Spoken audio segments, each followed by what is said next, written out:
আসসালামু আলাইকুম সবাইকে। আশা করি যে যেখানে আছেন ভালো আছেন। সবার জন্য মন থেকে দোয়া অনেক অনেক। আর বাংলাদেশের অবস্থা খুবই খারাপ। মন থেকে সবার জন্য দোয়া করি আল্লাহ যেন আর সবাইকে হেফাজতে রাখে। প্রথম শুরুতেই বলে নিচ্ছি।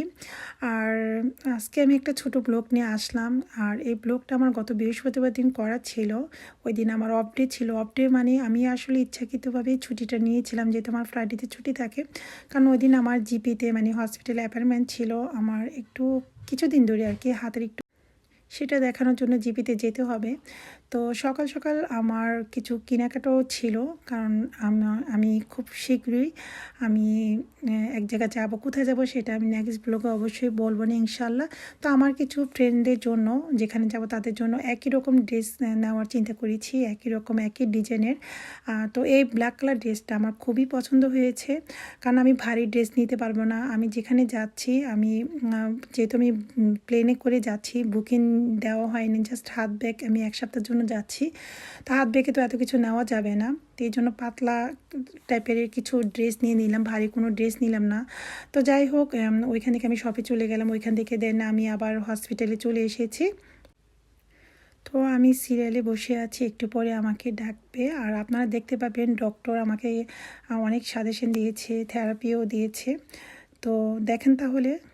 Left hand, it must be here on the table so that you will only move your wrist here. And first of all, you make your hand go up. There is nothing in your hand. And then you will put something there. Yeah. And then you must let the hand go all the way down. And then you will take away. Okay. And you will lift up again. Okay. And you'll put the weight and you will drop this weight. Yeah. So this is not the weight lifting, this is the weight dropping. Okay. Yes, and you do like this.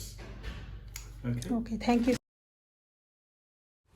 তো আমার যেহেতু হাতে problem, doctor আমাকে কিছু therapy দিয়েছে করার জন্য বাসায়, আর 2 মাস পর্যন্ত। দেন আমাকে মেডিসিন দিয়েছে, জেল দিয়েছে। তো আমি ফার্মেসি চলে আসলাম। তো এখান থেকে আমি মেডিসিনগুলি নিয়ে নিব, তারপরে চলে যাব ফ্রাইডেতে, যেহেতু আমার ছেলের বার্থডে। তো তেমন কিছুই করা হয়নি, কারণ আমি ফ্রাইডেতেও কাজে চলে যাব। তো ভাবলাম যে যেহেতু আমি অফ ডে নিয়েছিলাম বৃহস্পতিবার দিন, ওই দিনে আমি ছেলেকে নিয়ে আমরা চলে আসলাম মার্কেটের দিকে। তো ছেলে কিছু কেনাকাটা করবে, ওর পাপাই ওকে কিনে দিয়েছে।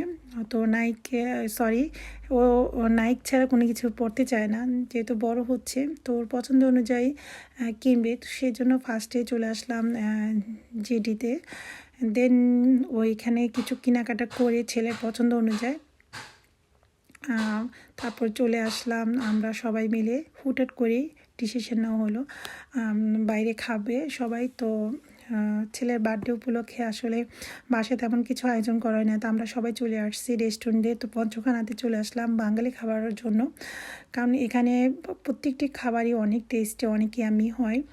তো সেজন্য চলে আসলাম, যেহেতু দুপুরে খাওয়া হয় নাই, দৌড়ের উপরে ছিলাম হসপিটাল থেকে, মানে ডক্টর দেখে আবার বাসা আসার পরে খাওয়া হয় নাই। তো এই জন্য বাইরে, যেহেতু ছেলের কেনাকাটা করার লাগবে, তো এই জন্য রেস্টুরেন্টে চলে আসলাম খাওয়ার জন্য। এমনিও আমরা প্ল্যান করেছিলাম যে আমরা বাইরে কিছু খাবো।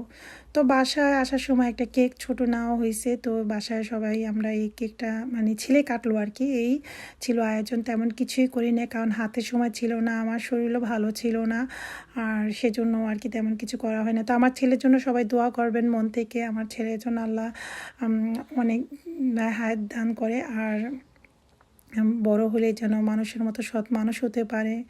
তো এটাই দোয়া করবেন, সবার কাছে দোয়া চাচ্ছে আমার ছেলের জন্য। এই তো আমার ছেলে কেক কাটছে। তো আজকে আমি তো বিদায় নিলাম, সবাই ভালো থাকবেন, আল্লাহ হাফেজ।